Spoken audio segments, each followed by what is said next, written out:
Ladies and gentlemen, welcome back to Wrestling Discussions. On today's episode, I'm going to be discussing last night's Impact Wrestling, as well as tonight's AEW Rampage and Friday Night Smackdown. Now, starting with last night's Impact Wrestling, I want to get right into it because we have a lot to discuss regarding everything, regarding Impact, regarding Smackdown, regarding Rampage. So, without further ado, let's get straight into it. Last night, we saw Mike Bailey take on Raj Singh. Mike Bailey got the victory. Now, I didn't know this match was on the card, so I didn't give a prediction for it. However, that being said, Mike Bailey did defeat Raj Singh, and on top of that, he has accepted the challenge of that of Jonathan Gresham, and we will see these two go one-on-one at No Surrender, which, if you ask me, No Surrender is so far being made to be a very intriguing card, a very interesting evening of matches, and I personally cannot wait for that main event of Rich Swann versus Josh Alexander for the Impact World Championship, which I will be discussing as we get closer to the pay-per-view. Now, obviously, we also saw Brian Myers versus Dirty Dango for the number one contenders match qualifier. The winner is going to the Fatal 4-Way at No Surrender.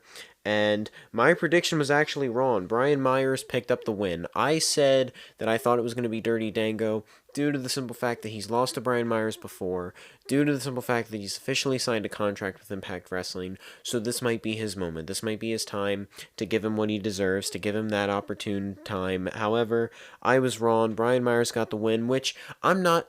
I love Brian Myers. I'm not ashamed of that at all. I'm not saddened by that at all. I think Brian Myers is great in Impact Wrestling. I think the fact that he's gotten Impact World title shots in the past is impressive and it's entertaining. And I think him going into this Fatal 4-Way will be interesting and will be entertaining. And I'm glad to see that at least one of the major players has gone a win so far throughout the night.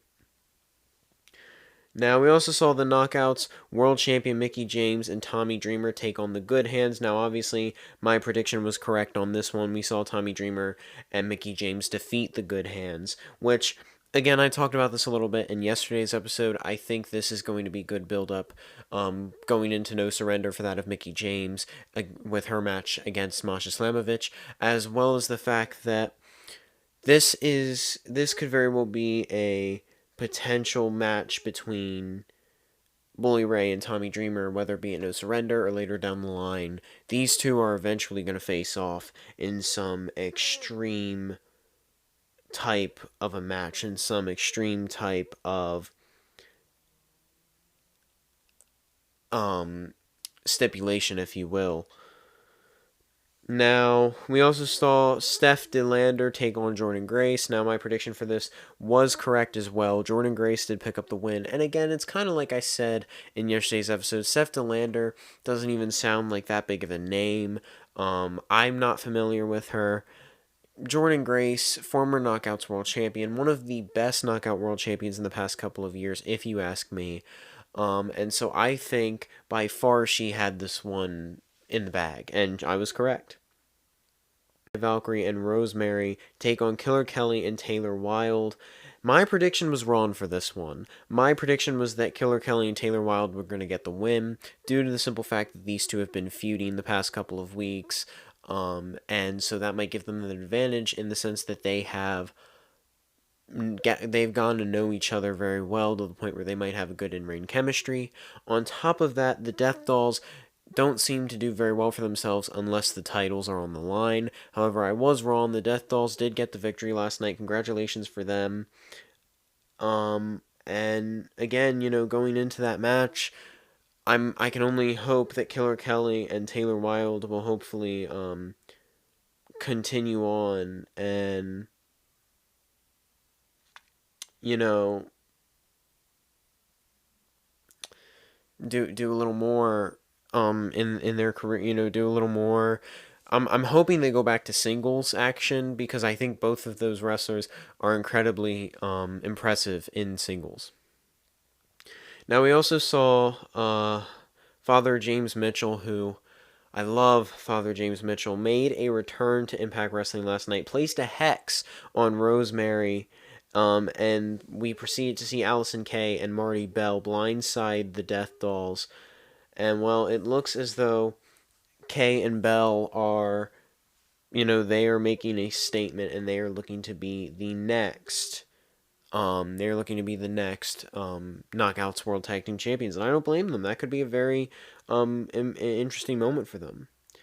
Now, we also saw Shira take on PCO in a number one contenders match qualifier going into this fatal four-way at No Surrender. Now, again, this is another match I didn't know was on the card, so I didn't give a prediction for it. However, PCO did get the victory, which does not surprise me in the slightest. PCO obviously has such a huge thing about him right now. PCO is obviously such a huge name since his return right now. He's been he obviously has this story going for him since his return, him and Eddie Edwards, and so I can't wait to see PCO get his hands on Eddie Edwards, because I really do think that is a great storyline right now for PCO. I really think Impact Wrestling has benefited from PCO just as PCO has benefited from that of Impact, and so it's like a 50-50 relationship in the sense that it's a give and take for both the company and the wrestler,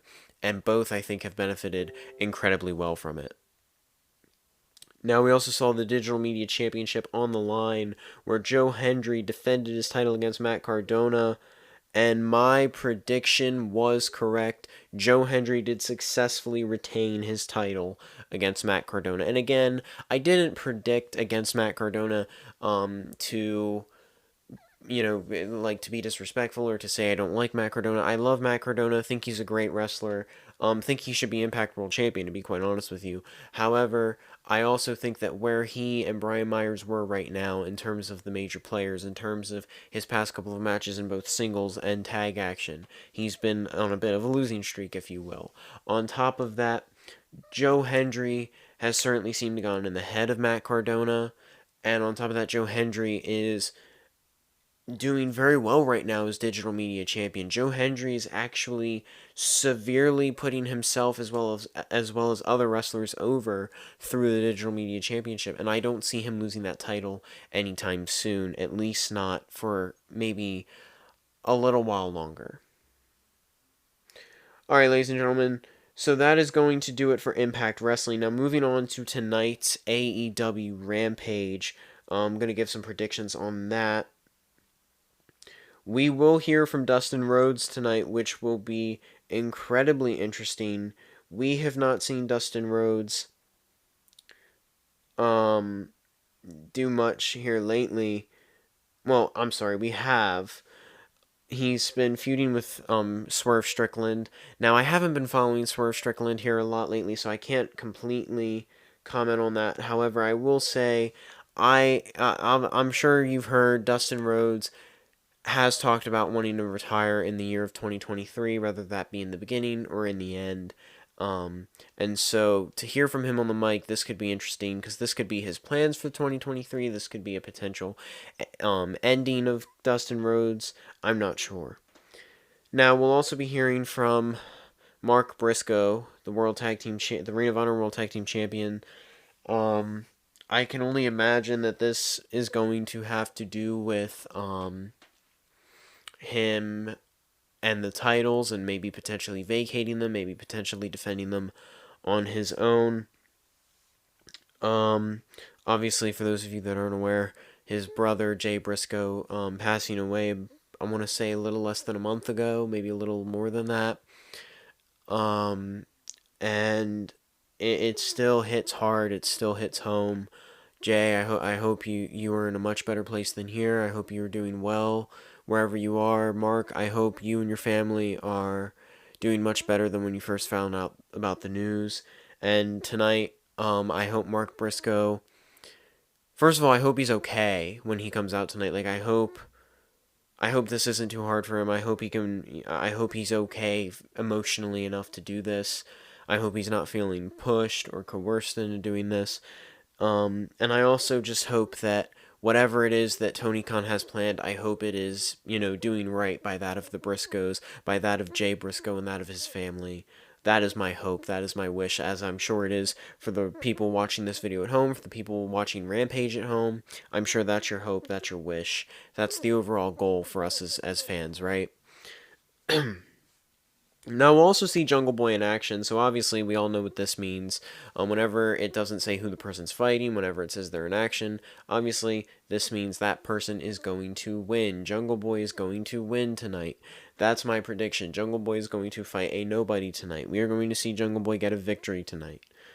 Now we also have Ruby Soho versus Marina Shafir. Obviously I've got to go with Ruby Soho. Ruby Soho has been utilized here lately. She's been getting wins under her belt here lately. Ruby Soho, in my personal opinion, has honestly been moving up on the totem pole to the point where she, in my personal opinion, is going to be getting an AEW Women's Championship match at some point. On top of that, she seems to be trying to make friends with that of Britt Baker. Not necessarily make friends, but be respectful. Be the best she can be, to the point where, because of the heel turn of Saraya and Toni Storm, I think it is causing that of Jamie Hayter and Britt Baker as a unit to have to turn babyface, whereas originally I think a lot of people were focusing more on Hayter, and now Britt is also kind of turning face, maybe just a little bit. And now we could potentially see an alignment between them and Ruby Soho, from like some of the things we've been seeing in the past week or so. And so my prediction for that is Ruby Soho, due to the simple fact that although Marina Shafir is a fantastic wrestler, although Marina Shafir has, put on some interesting matches on AEW, she is nowhere to the point of beating that of Ruby Soho on television. I don't even think Marina Shafir has a television win under her belt. I've got to go with Ruby Soho on that one. Now, we also got Jon Moxley, Claudio Castagnoli, and Wheeler Yuta taking on Kip Sabian and the Butcher and the Blade. Now, I've got to go with the Blackpool Combat Club on this, due to the simple fact that, first of all, Claudio and Yuta barely get any TV time anymore. They barely get utilized anymore. These two are going to be they're going to just be brawling as soon as the bell rings. They're going to be, just barreling through that entrance ramp, ready to go, ready to fight. You've got Kip Sabian, Butcher, and Blade, who are three guys that, since Kip Sabian's kind of made his return, they're three guys that are really just kind of there to, I don't think Tony Khan really has anything for them right now. I think the biggest thing that Tony Khan had for Kip Sabian was the little rivalry he had with that of Orange Cassidy, but that appears to be over, and so I can only assume right now that whatever's going on right now with the Blackpool Combat Club, Butcher, Blade, and Kip Sabian is really just to kind of put on a good show, really kind of just to elevate the Blackpool Combat Club as they've done on Rampages in the past. And so my prediction for that is going to be Jon Moxley, Claudio Castagnoli, and Wheeler Yuta. Now, we've also got the AEW All-Atlantic Championship being defended when Orange Cassidy takes on Lee Moriarty. I am going to give my prediction of this being Orange Cassidy. I say that because Lee Moriarty is a fantastic wrestler. Lee Moriarty has certainly improved from when he first started with that of Matt Sydal. I say that because not that he wasn't good back then, but to say that his character development has certainly, improved, developed, and he is to a point right now where he's more entertaining than he once was, in my opinion. Whether that be his entrance, whether that be the way he carries himself, the idea of the firm and the idea of him working with Stokely Hathaway, it works better. It forms better that way. And Orange Cassidy, I do think, will successfully retain. However, I do think this could also potentially open up the door for other people of the firm, specifically that of Ethan Page or that of Matt Hardy. I say that because I do feel as though Orange Cassidy's All-Atlantic Championship reign could potentially be coming to an end soon, and I do feel as though that of Ethan Page or that of Matt Hardy could potentially be the guys to end it, considering the fact that Ethan Page and Orange Cassidy do have a bit of a history with one another. Maybe not a big history, but a bit of a history. They fought before. Cassidy has a victory over Ethan Page. And Ethan Page, however, was very close to getting the victory over that of Cassidy, and so those two could match up very well. Same with that of Matt Hardy. Matt Hardy and Orange Cassidy obviously having huge rivalry in the past, obviously having major beef in the past. That could certainly be an interesting setup if Ethan Page wanted to bring Matt Hardy into that, if Tony Khan wanted to go aboard with a storyline like that, as I've just described. Alright, so that's going to do it for AEW Rampage. Now, moving on to Friday Night Smackdown. I'm going to start straight up with the tag match for the SmackDown Tag Team titles. We will see the Usos, Jey and Jimmy, defend their titles against Ricochet and Strowman. Now, I can only assume we're going to see Jey in action. People have been questioning this. People have been saying, are we going to see Jey there tonight? Is Jey going to show up? Are we going to see the Usos lose their titles because of Jey Uso, essentially? My answer to that is I personally feel as though if Jay's there or not, we will see Solo sub in, or something of the sort. Either way, even if Jay is there or not, my personal prediction is we will see the Usos retain their titles due to the simple fact that Ricochet and Braun Strowman just do not seem to me to be. I think they're a great tag team. Well, I think they're great wrestlers, and I think after last Friday, I think they put on a great match with that of Imperium. However, I do not think that they could be long-standing tag team champions, and I don't think they are ready to be passed the torch of the SmackDown tag titles, in the sense that the Usos have held those titles for so long. They've had a prestige they've built a prestige for themselves with those titles for so long, to the point where if those titles were to be given to that of Ricochet and Strowman, I don't think Ricochet and Strowman are on the level yet to really live up to what the Usos have done with those titles yet. And so I personally think there's a better team, a better suited team out there to take those titles off of the Usos, and I do not believe that team to be that of Ricochet and Braun Strowman. Now, we're also going to see a number one contenders fatal four-way match. Winner is going to fight Gunther for the Intercontinental Championship. That match is going to consist of Karrion Kross, Santos Escobar, Rey Mysterio, and Madcap Moss. Now, my prediction for this is going to be Madcap Moss. Personally, I would rather see Santos Escobar. I would rather see Karrion Kross. However, I say Madcap Moss because we already saw Rey Mysterio win one. Karrion Kross and Santos Escobar, I personally don't see winning yet, due to the simple fact that Santos Escobar is still kind of coming up. He's still kind of being utilized a little bit. Karrion Kross, same thing. He just lost to Rey Mysterio. I don't necessarily know what's next for him. Whereas with Madcap, he's kind of been at a crossroads for a while. And the Intercontinental Championship has always kind of been on his radar, and with this being a fatal four-way, this could be his moment to, kind of get an advantage, in the sense that he hasn't been able to defeat Karrion Kross in singles action, but now it's not just Karrion Kross, it's Santos Escobar, it's Rey Mysterio, and so that could give Madcap an advantage in the sense that it could preoccupy Karrion Kross, and it could give Madcap openings on other wrestlers and stuff such as that.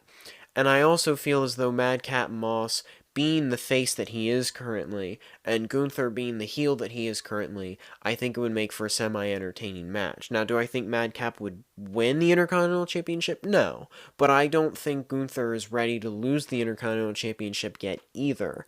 And I think if you were to give that to, say, Santos Escobar or Karrion Kross, I think they are ready to win the Intercontinental Championship. And so I think that if they were to go against Gunther and then lose, it would be a little disappointing. And so I think if you were to put those two in a match against Gunther for the Intercontinental title, you might want to wait until you're ready to have Gunther lose the title. And so you might want to put him against other guys and help him put other guys over, and in turn they can help put Gunther over.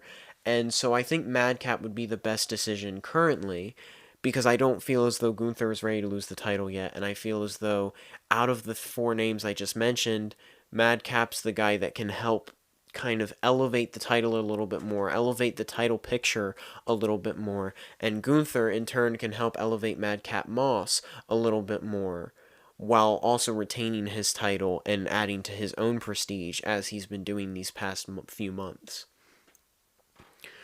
Now, also in terms of the Sami Zayn and Roman Reigns thing going into Elimination Chamber next week, I don't know what we'll see from Sami Zayn. I'm not sure if we'll see Sami Zayn on television tonight. I'm hoping we do. I'm hoping we see him cut a promo. I'm hoping we see emotion. We see flamboyance. I'm hoping we see pure hatred and rage out of Sami Zayn. I want to see him have a fire and a passion to the point where he wants to burn the bloodline to the ground, if you will. And so I can only imagine what we're going to see out of that. I'm assuming because the Usos are defending the titles, I'm assuming because Jey is potentially AWOL, because Jey is a bit of a flight risk, if you will, that Roman Reigns will be there tonight. And if Roman Reigns is there tonight, I can only assume, I can only hope that Sami Zayn will be there as well.